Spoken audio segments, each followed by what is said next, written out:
The summer of 1847 arrived in Louisiana like a fever that refused to break.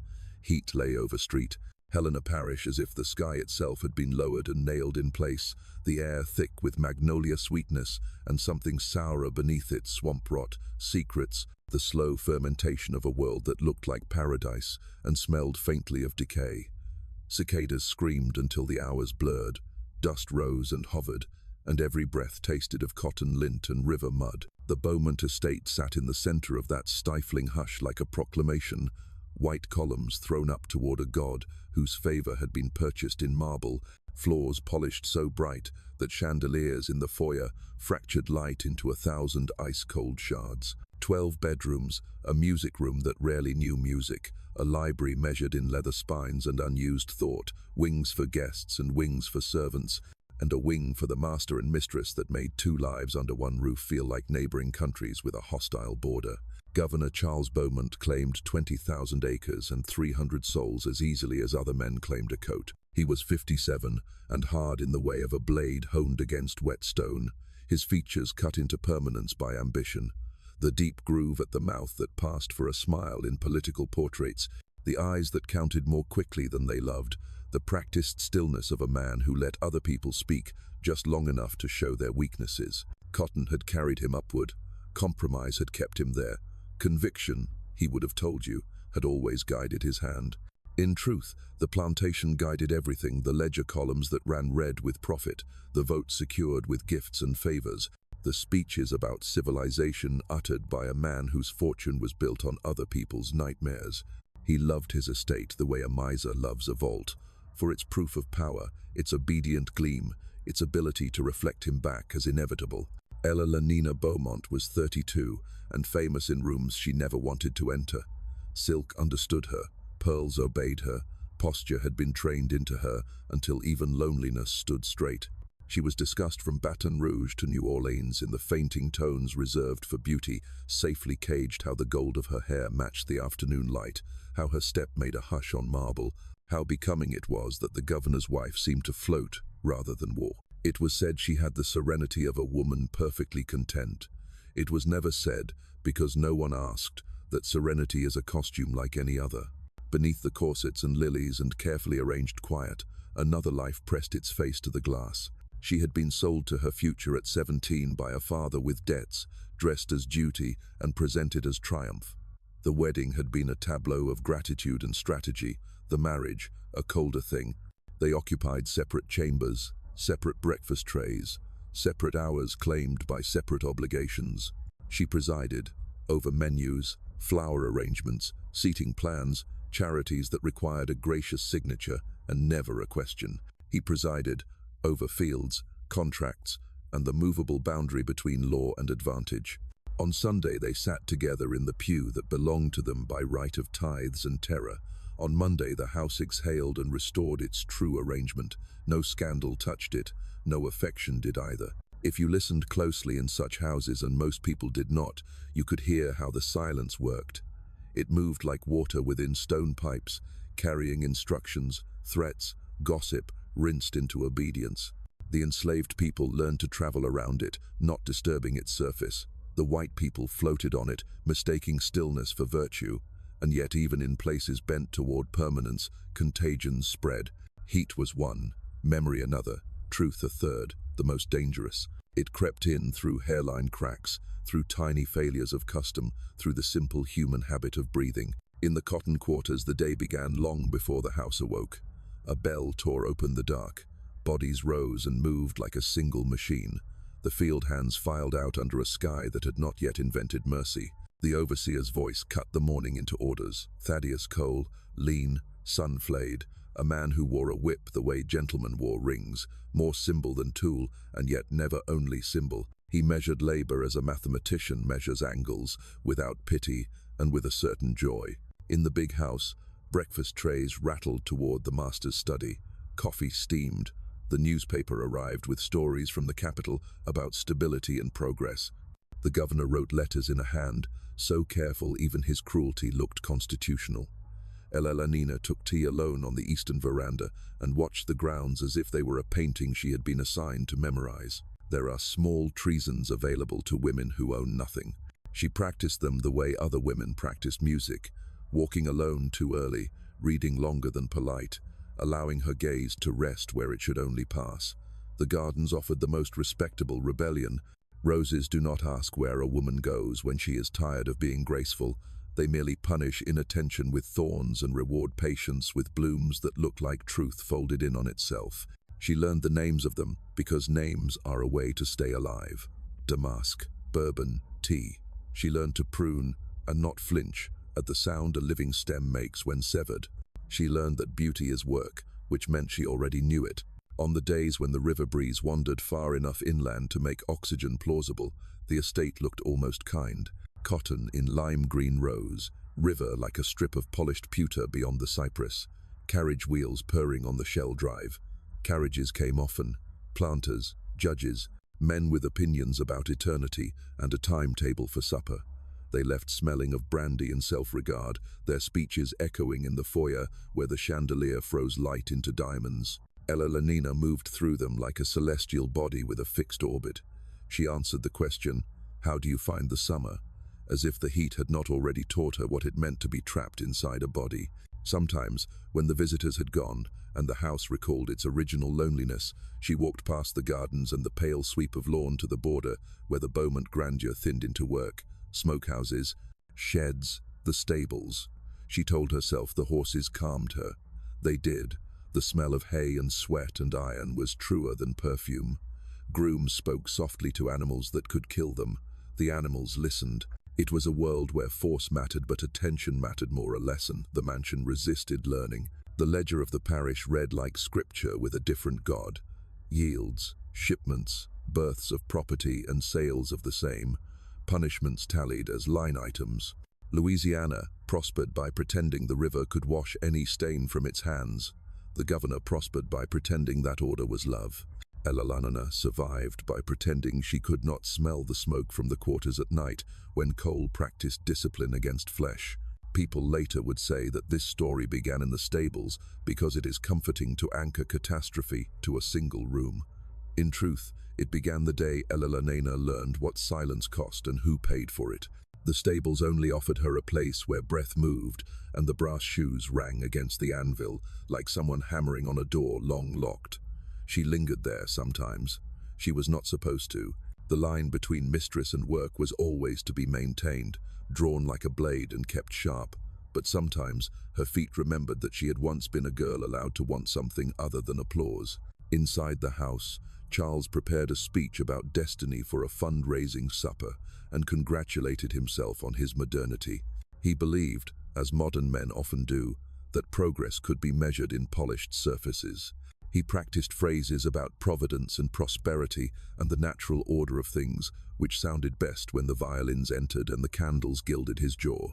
He had learned early that if you say civilization in the right room, no one hears chains.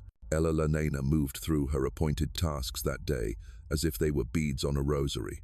Speak to the cook, dismiss the milliner, answer the note from a judge's wife, sign the church subscription. She did them perfectly. The excellence with which a cage is maintained does not make it less of a cage. After luncheon, when the house exhaled into its torpor and the heat stood up like a wall against the doors, she went outside anyway, down the steps with their expensive illusions of Rome, across the lawn where the grass whispered of irrigation and invisible labor, past the roses, past the kitchen garden with its scorch-bright peppers and obedient beans, past the quarters she did not look at, because looking was a trespass she had not yet allowed herself. The stable yard lay ahead, half shade, half light, the smell of iron and horse and something green. The cicadas were loud enough to be a veil. The place felt like the part of a prayer where the voice drops and something real can finally be said. She paused in the doorway and felt, as she sometimes did in that threshold, the world tilt a fraction. Not much. Enough to make balance a decision. A groom glanced up and tipped his cap. Somewhere metal rang, the anvil answering a hammer. It had the sound of beginning, though she could not know that. No one ever does, not when history is about to open its mouth and change the weather.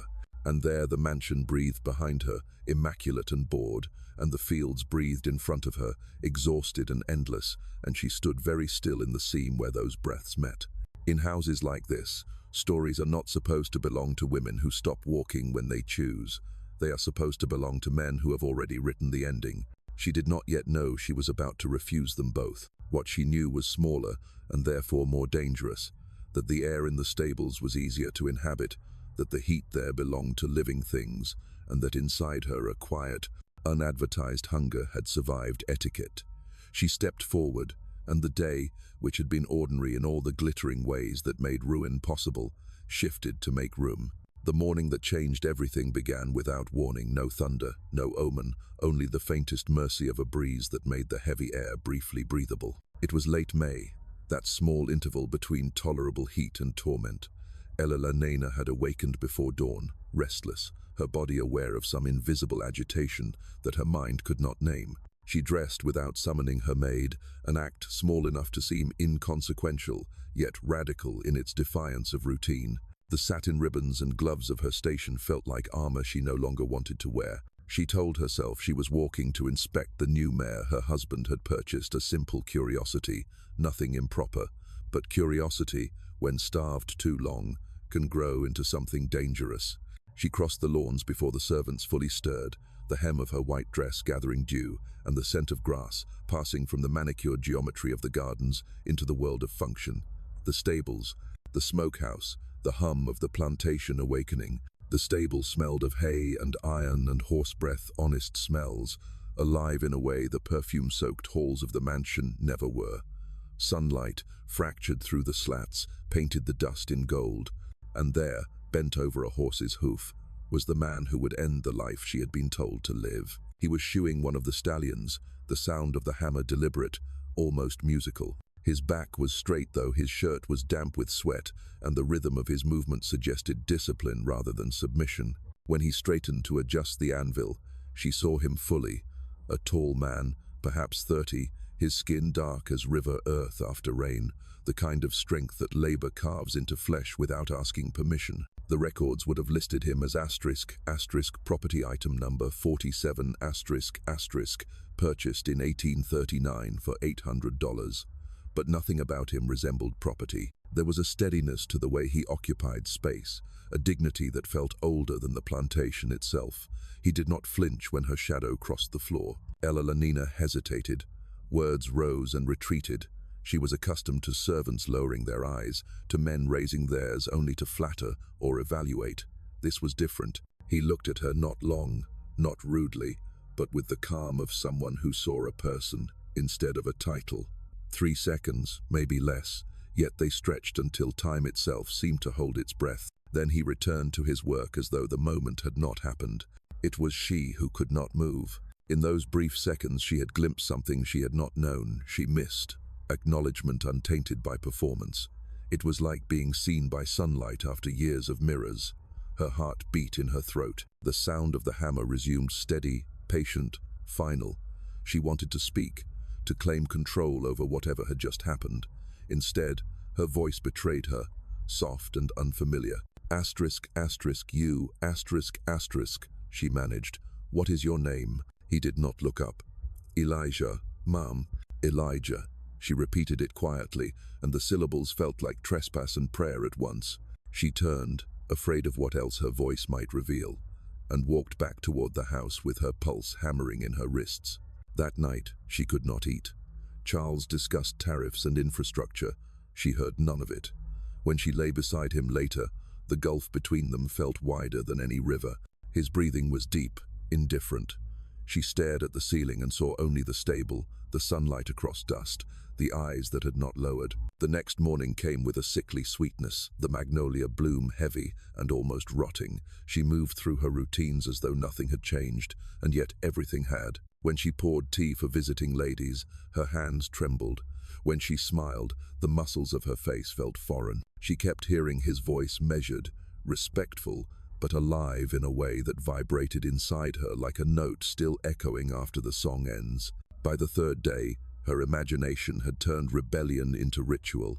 She found herself walking past the stables again under the pretense of checking on the mare. The air shimmered with heat. A whip cracked somewhere in the distance, and she flinched before she remembered she was supposed to be accustomed to such sounds. Elijah was there again, repairing a harness. He nodded slightly but said nothing. Silence stretched between them, thick as humidity. She wanted to apologize for speaking to him before, though she could not have said why. Instead, she said, "It's terribly hot." "Yes, ma'am." The brevity of his answer should have ended it, but she stayed. She watched the deliberate motion of his hands, the precision that came from years of necessity. His arms bore scars, thin white lines crossing darker skin like faded script. She wondered what each one said. In her world, scars were hidden beneath lace. In his, they were biography. "Do you always work here?" she asked finally. "Where I'm told." The words were neutral, but they struck her harder than open anger. Asterisk, where I'm told. Asterisk, the entire logic of her existence, stripped to its truth. Her father, her husband, the priests and tutors and etiquette books, all had told her where to stand, what to wear, how to smile. The difference was that she had been gilded into obedience, not whipped into it. Yet hearing him speak the same architecture of control collapsed the distance she had been raised to believe was absolute. He glanced at her then, perhaps to gauge her intent. Their eyes met again.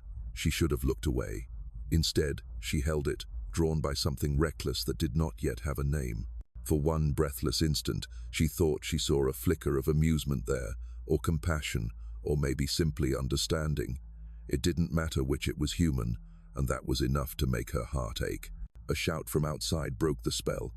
Another worker called Elijah's name, and he turned toward the door. "You should go, ma'am," he said softly. "Not a place for you here."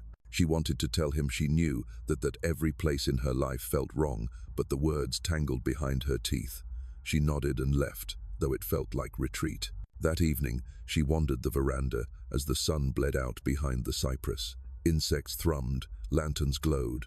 The world carried on, unaware that something irreversible had begun. She thought of the sound of his hammer, the weight of his name, the calm defiance of his eyes. She knew better than to let her mind linger there. In this world, a white woman's curiosity could kill a black man faster than any bullet. Still, when she closed her eyes, she heard his voice again, times, "Where I'm told." Asterisk. It followed her into sleep, into dreams of gates without locks and rooms without ceilings. When she woke near dawn, the dreams dissolved, but the ache remained. In the quarters, long before sunrise, Elijah sat outside his cabin, sharpening a tool by candlelight. He thought of the governor's wife, the way she had spoken his name, as if it belonged to him, as if ownership could be undone by intention alone. He had learned not to imagine such things. Hope was a dangerous indulgence. It got men killed. But still, he thought of her voice, low and trembling, and wondered why he felt both terrified and alive. The sun rose again, relentless. The Beaumont mansion gleamed, pretending to be eternal. And between the two of them, between power and bondage, silence and recognition, something unseen had already taken root. It was small, defiant, and impossible, the way a seed-splitting rock is impossible until it happens. Eleanor would later tell herself she should have turned away in that stable, that she should have let the air close around the moment and never breathed its name again. But by then, the story had already begun to write her differently. And stories, once awakened, do not go back to sleep. The second time she saw him, it was the roses that betrayed her. 3 mornings had passed since the encounter in the stables, each one slower than the last. She had filled them with trivial duties, letters, embroidery, polite conversation, but nothing dulled the echo of that look, the unspoken recognition that had unsettled her entire world. By the 4th morning, she told herself she simply needed air, that the suffocating heat of her husband's house, the droning conversations, the smell of starch and authority were reason enough to walk. But the truth, the one she dared not name, was that she was drawn by something deeper, something irrational, like a tide beneath her ribs. The rose garden was her sanctuary. It was where the rules of society blurred into color and scent, where she could pretend, for half an hour each morning, that she lived in a world without witnesses. The servants knew to leave her alone there. Even the overseer's voice softened when it carried across the hedges. But that morning, when she stepped through the trellis arch and into the maze of green, she froze. Elijah was there. He was pruning the bushes, his movements deliberate, patient. A straw hat shaded his face, but she knew him by the line of his shoulders, by the quiet efficiency with which he worked. For a heartbeat, she considered retreat, Turning back would have been easy, proper, safe. But safety, she realized, was its own kind of prison. So she walked forward. The gravel crunched under her shoes, and he straightened slightly, just enough to acknowledge her presence. "They're beautiful," she said, gesturing to the rows of crimson blossoms. "Yes, ma'am." His tone was careful, neutral, stripped of everything that might be used against him. "You tend them often?" "When they need tending." Silence settled between them. The cicadas hummed from the oak trees. Somewhere, water trickled from the fountain shaped like an angel whose face-time had eroded away. She watched his hands, the way he moved the shears, the gentleness with which he handled the thorns. He was not merely cutting, he was listening to the plants, to the rhythm of life that demanded patience instead of force. Then, against every rule she had been taught, she asked, "Do you have a family, Elijah?" The question hung in the humid air like something fragile and forbidden. He didn't answer at first. The only sound was the snip of steel through stem. "Had a wife once," he said finally, without looking up. "Sold 7 years ago. Alabama, I heard. Had a daughter too. Don't know what became of her." Her throat tightened. She had heard such stories her entire life, the background noise of a world built on cruelty, but she had never listened, times to one. Not like this. The loss in his voice wasn't loud, but it was vast. "I'm sorry," she whispered. He looked at her then, and she saw something flicker in his expression, caution, confusion, perhaps disbelief. "Sorrow don't change nothing, ma'am," he said softly, "but I thank you for it anyway." They held each other's gaze for a long moment, until propriety reasserted itself like a ghost between them. She turned slightly, pretending to admire a rose. But something inside her had already shifted a small, irreversible tilt toward empathy that could not be untaught. When she returned to the house, she found herself distracted by every sound that drifted in from the garden. She imagined him there, the rhythm of his shears, the whisper of leaves falling, the quiet dignity that seemed to defy the entire logic of her husband's world. The next morning, she returned again. At first, they spoke only of roses, their varieties, their moods, their stubbornness. He told her the names of each: Belle de Crécy, Madame Hardy, Noisette. He spoke with knowledge that surprised her. When she asked where he had learned, he hesitated before answering. "My mama kept a garden when I was little, said growing something was the closest a person could get to freedom." Ella Lenena smiled faintly. "Freedom in a garden," she said. "That sounds like a prayer." He shrugged. Maybe it was. It became their unspoken ritual. Every dawn she would walk the path of crushed shells to the garden, pretending she sought solitude, and every dawn he would be there, pretending coincidence. The conversations grew, small threads stitched between two lives that were never meant to touch. She spoke of books she had read: Austen, Milton, a volume of poetry from England. He listened quietly, occasionally asking questions that startled her with their insight. "In them stories," he said once, "the women ever get to choose?" She thought about it for a moment. "Not really," she admitted. "They are usually rescued, not freed." He nodded. "Ain't much difference, is there?" She laughed, then a sound that startled them both. It had been years since laughter had felt real. Their meetings continued for days, then weeks, always brief, always cautious, always threaded with danger. But it was the kind of danger that made life feel sharp again, and others began to notice. Servants whispered in corridors. The field hands exchanged glances. In every plantation, the enslaved learned to read silence better than words. It was a skill of survival. They saw the governor's wife walking earlier each morning, saw her linger among the roses longer than before, saw the way Elijah's posture changed when she appeared. They said nothing, but eyes followed her wherever she went. In the kitchen, Mama Seraphine, the old cook who had served the Beaumont family for 34 years, shook her head and muttered prayers under her breath. She had seen this story before. She had seen how it ended with ropes and fire, with men hanged as warnings and women locked away to save appearances. She began leaving small things near the garden gate: biscuits wrapped in cloth, bits of advice hidden in silence, a quiet warning, a prayer against what she knew was coming. "Child," she said one morning when she found Ella Lenena passing through the kitchen, "you keep walking that path, and sooner or later, the devil gonna meet you halfway." Ella Lenena froze. "I don't know what you mean." "Yes, you do. Seraphine's voice carried neither malice nor judgment, only weary truth. "I seen the way you come back from them walks. I seen the way he look when you pass. There's fires you can't put out once you start them. We've done nothing wrong," Ella said quickly, hearing the desperation in her own voice. "Don't matter what you done or ain't done," Seraphine replied. "Only matter what it looked like. What the master gonna think when he find out. And he will find out." The words hung heavy, but Ella could not answer them. She simply nodded and continued walking, her heart beating with both fear and defiance. That night, lying awake, she thought of Seraphine's warning, of Elijah's story, of the endless machine that crushed human lives for profit, and called it civilization. She thought of her husband's cold sermons about order and God's plan, and she wondered for the first time what God thought of such plans. In the morning, she went to the garden again.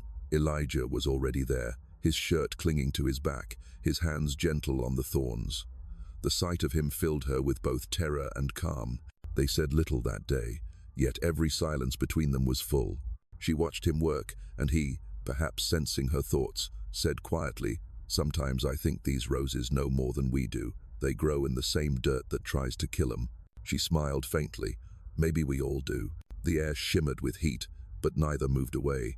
The distance between them was proper, visible, safe, but the space within it, the breath they shared, the understanding they had built without permission, was already more intimate than any touch could be. In that garden, among the roses, under the indifferent sun, two people on opposite sides of an impossible line had begun something no law could sanction and no fear could fully stop. The roses bloomed brighter that season.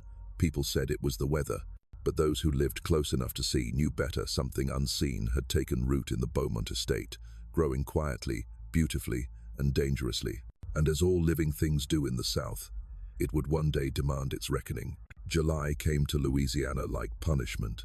The air thickened until it felt alive, pressing on every surface, entering lungs like hot syrup. Even the cicadas grew hoarse from shouting at the Sunday. The river sank low and sluggish, its mirror of sky cracked by heat. Inside the Beaumont mansion, curtains were drawn and tempers shortened. Servants moved slower, and the governor's voice, when it came, carried like thunder through rooms, too quiet to contain it. But it was not the weather alone that made the house tremble. It was something unseen, an unease that slithered between corridors, a shift that only the sensitive could feel. Charles Beaumont had begun to notice that his wife smiled again. She smiled at breakfast, faintly, as if remembering something private. She lingered near windows instead of withdrawing to embroidery. She hummed once soft, tuneless, a thing she had not done in years. He could not say why, but it made him uneasy.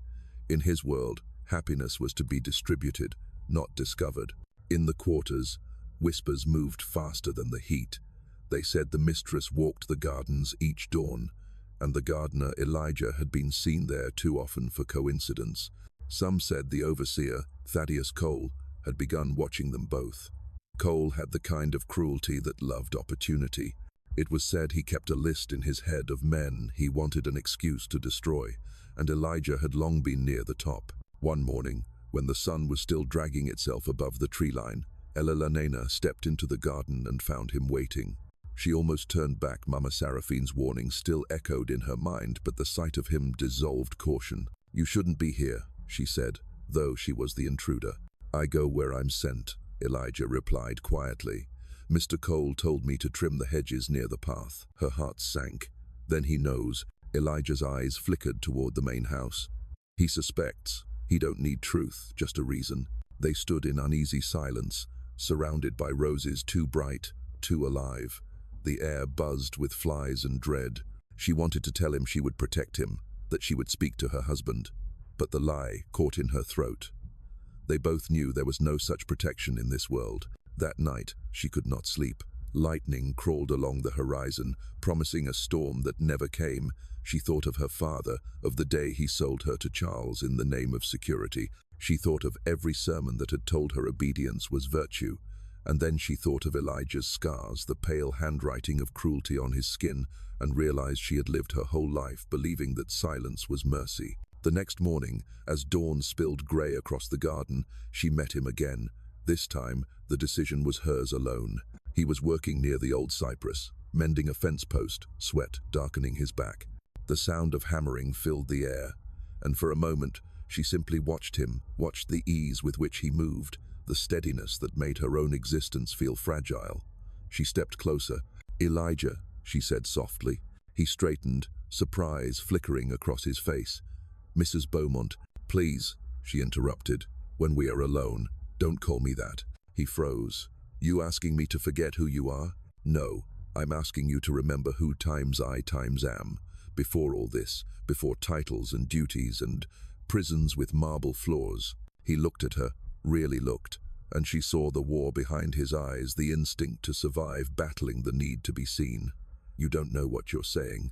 "I do," she whispered. "More than I wish I did." A distant voice called his name, Cole's voice, sharp as a whip crack. Elijah turned, jaw tightening. "He's watching," he said, "always watching." She reached out as if to stop him, then pulled back before her fingers could touch air. The restraint burned worse than contact. "Then let him watch," she said, but he was already walking away. For days after, she stayed indoors, punishing herself with propriety. She attended tea with neighbors, embroidered lilies she would never finish, recited prayers that felt hollow. But the world outside her window kept calling, the wind through the magnolias, the murmur of work in the fields, the faint clang of metal from the stables. Every sound became his. One afternoon, Mama Seraphine caught her in the hallway, clutching a letter she had not yet written. "Child," the old woman said quietly, "you playing with fire that'll burn more than just you." Ella Lanina met her eyes.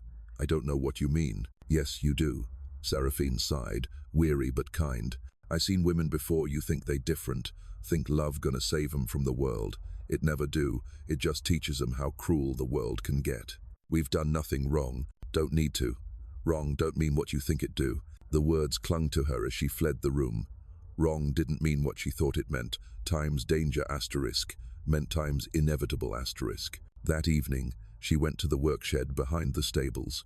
It was dusk, the air thick with the smell of oil and rain waiting to fall. Elijah was there, mending a broken wagon wheel. "You shouldn't be here," he said without looking up. "I know." He set the spoke aside and finally turned to her. "Mr. Cole's been asking questions. Where I go, who I talk to. You got to stop this." "I can't." The words came out trembling. "I tried, but every time I close my eyes, I see you. Every time I breathe, I hear your voice." He shook his head, disbelief and sorrow mingled. "You don't understand what they do to men like me for less than this.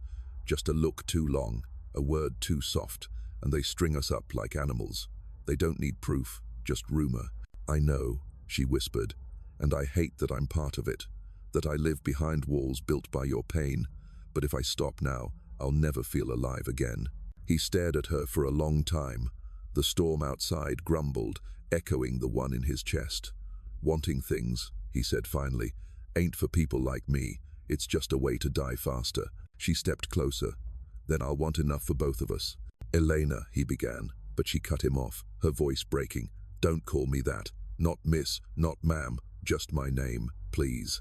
For the first time, something cracked in his expression, a flicker of tenderness, quickly buried. "You asking me to forget everything that keeps me alive. I'm asking you to remember that you're human." The rain began outside, slow at first, then harder, drumming against the roof. He looked down at his hands, scarred, capable, and then at hers, pale and trembling. "You know what happens if they find out?" "Yes." "And you still here?" "Yes." He closed his eyes. "Then God help us both." They stood in silence, the air around them electric. A single moment stretched wide enough to hold every risk in the world.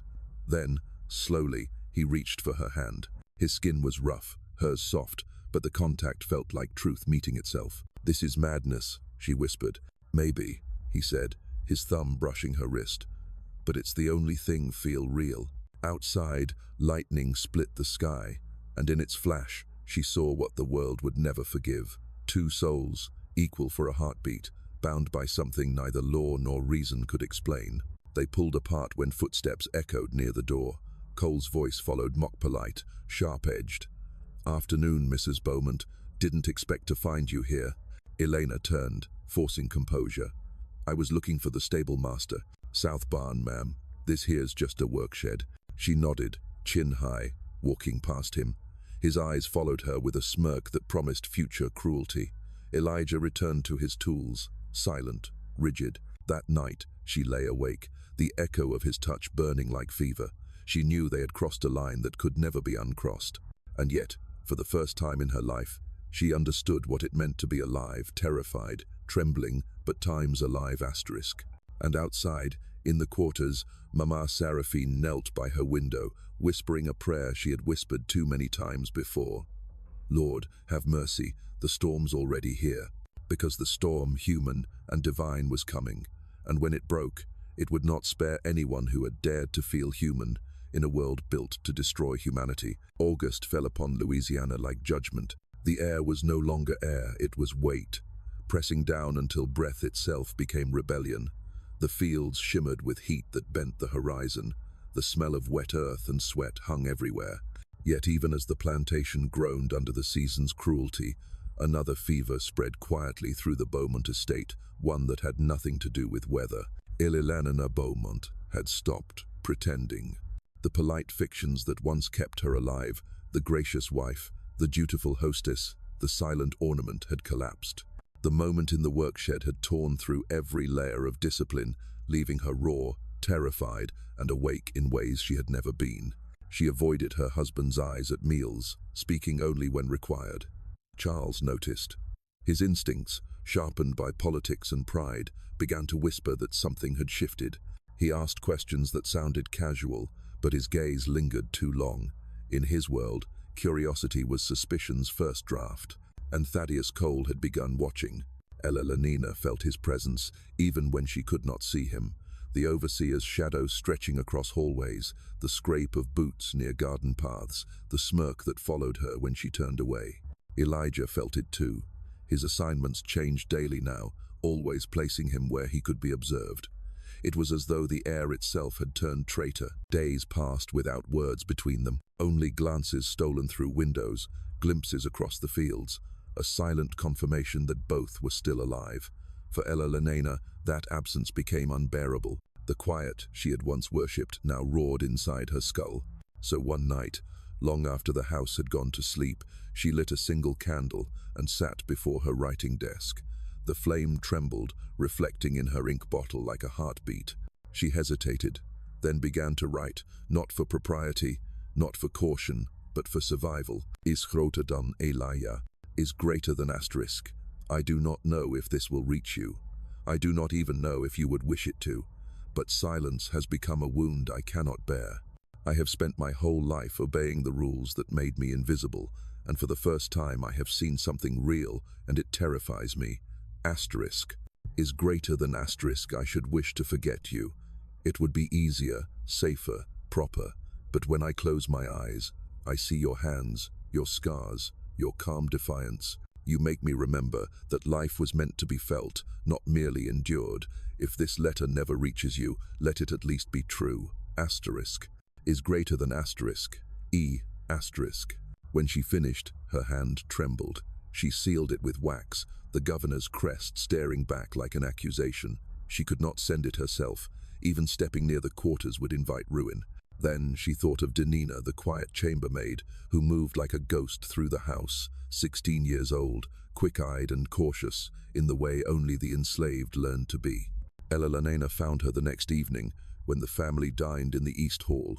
"Denina," she whispered, pulling the girl aside. "I need your help." The girl stiffened immediately. "Ma'am," Ella Lenina held out the folded letter. "You know Elijah, the man who works in the stables." The girl's eyes widened in terror. "Yes, ma'am, but please, I need him to have this." "Ma'am, if Mr. Cole catches me—" "He won't." Ella Lenina's voice cracked. "No one sees you. That's what they all say, isn't it? That you're invisible. I'm asking you to use that." Denina's silence was long. Finally she said, her voice barely audible, "If I do this, you got to promise me something. When this blows up, and it will, you tell them I had no choice. You tell them I was scared." "I swear it," Ella Lenina said. "On my life." The girl took the letter as one might take a snake, holding it far from her body. "All right, ma'am," she said quietly, "but God help us both." That night, While the mansion slept beneath its chandeliers, Denina slipped through shadows toward the slave quarters.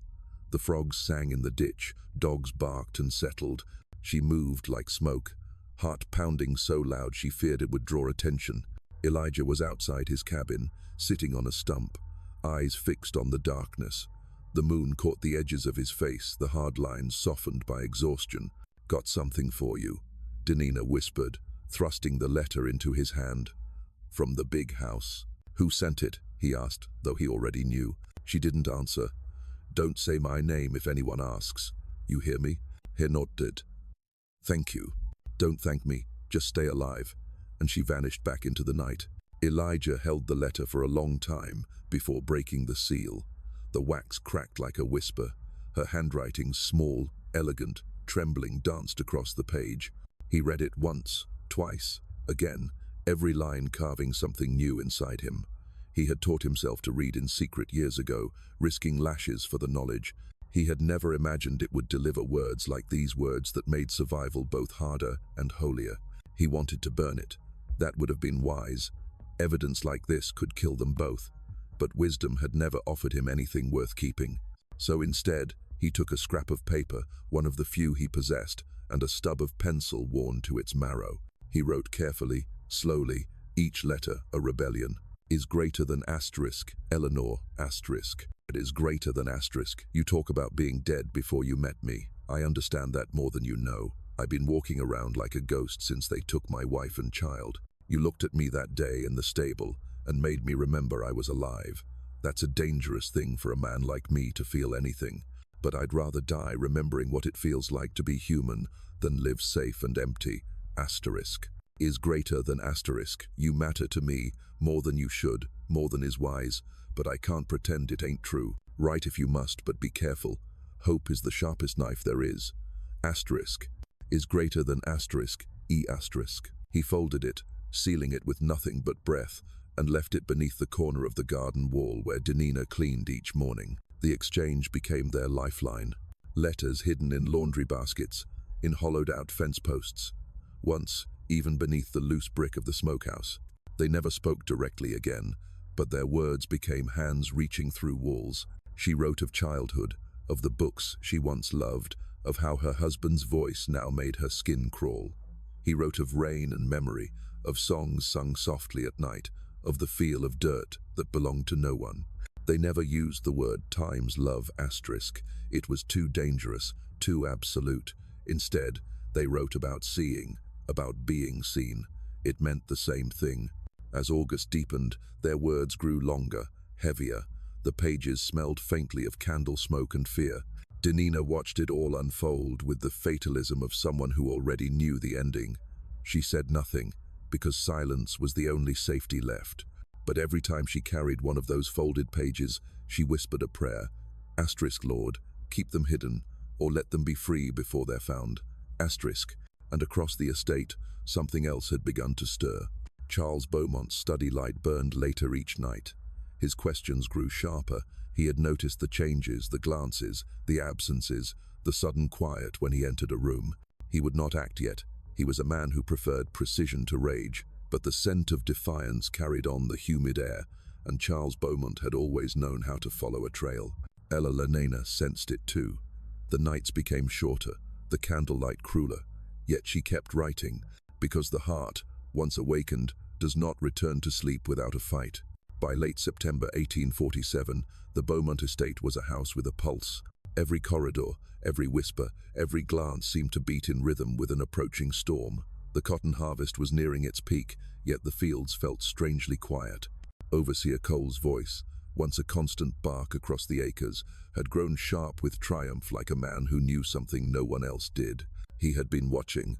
He had followed Ella Lenena's morning walks from the veranda, seen her linger at the garden gate too long, seen Elijah pause his work to glance toward the house. He had watched Denina slip toward the stables at dawn with something folded in her hand. It wasn't proof, not yet, but proof was unnecessary for men like Thaddeus Cole. A rumor was enough to make him powerful. That morning, while the sun was still dragging itself over the cypress trees, Cole entered the mansion without knocking. His boots left small muddy crescents on the marble floor as he made his way to the study. "Governor," he said, bowing slightly. Got something I think you'd want to see. Charles Beaumont looked up from his papers. This had better justify your insolence. Cole smiled. It will, sir. He reached into his coat pocket and withdrew a small crumpled envelope, one of the letters Elijah had kept too long, tucked beneath a floorboard in his cabin. He had found it the night before, pretending to check for stolen tools. The governor took the letter, frowning at the faint scent of lavender that clung to the paper. He recognized his wife's handwriting instantly. Is groter dan Elijah. The rest blurred. He didn't finish it. His fingers tightened until the parchment tore. The world, so carefully ordered around him, tilted for the first time in years. He said nothing for a long while. Cole stood watching, the corner of his mouth twitching with satisfaction. Finally, the governor spoke calm, almost gentle. You will say nothing of this. Not yet. Yes, sir. Continue as normal. Double his work duties. Make sure he's too tired to think. I will decide what to do. Cole hesitated. Begging your pardon, sir, but do as you're told, Beaumont said, his voice suddenly cold. You'll have your entertainment soon enough. When Cole left, Charles sat alone, staring at the letter. His reflection in the window looked unfamiliar, older, hollowed out by betrayal. The room smelled of tobacco and rage. For a brief moment, something human flickered across his face, disbelief, maybe even sorrow. Then it hardened into calculation. He had built his reputation on control over land, over people, over narrative, and now, control had been breached by his own wife and a man he owned. That, to him, was not tragedy, it was treason. By evening, the decision had been made.